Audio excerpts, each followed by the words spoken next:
Hello everyone. So now we are going to see what happens if you are giving a velocity at the bottom. For example, the initial velocity you are giving less than root 2 gr. So that which means the condition is you can see 0 less than u less than root 2 gr. What's going to happen? So could you just think? Okay, I hope you had a chance to think about this. So the idea is very simple. Like before, like see where you can see that in that one gif I have given. In that gif you can see, so it is actually undergoing. It was supposed to go like beyond that also and complete the vertical circular motion, but what happens is in between exactly the point B and D, so the velocity of the body becomes zero before tension becomes zero. That is the point. So I repeat, if tension becomes zero, what happens? It will be in whichever possible way that it comes down. Correct? It's not gonna like exactly come back like through the path it has taken. So you can understand that like from the in between, suppose you imagine in between B and D, like tension becomes zero. So what's going to happen? It might be moving like this.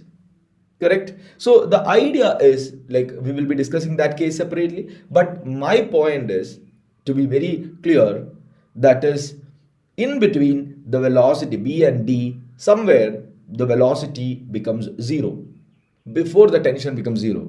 So what's going to happen? It will, that the particular force will be bringing it back to the same path and it will be undergoing oscillation.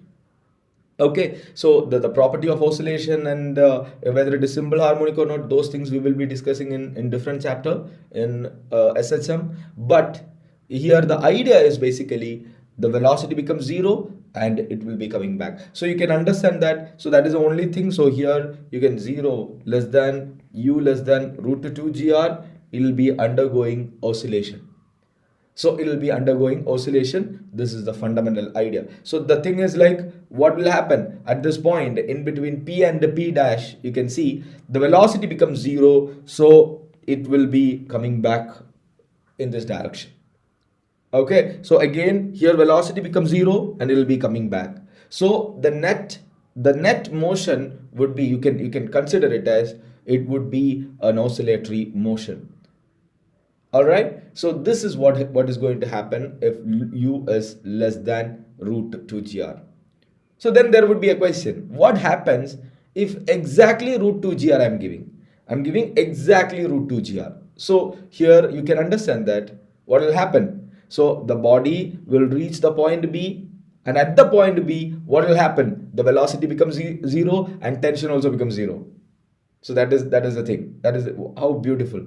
So the thing is, at this point, what happens? Velocity becomes zero, and I have given here the tension also becomes zero.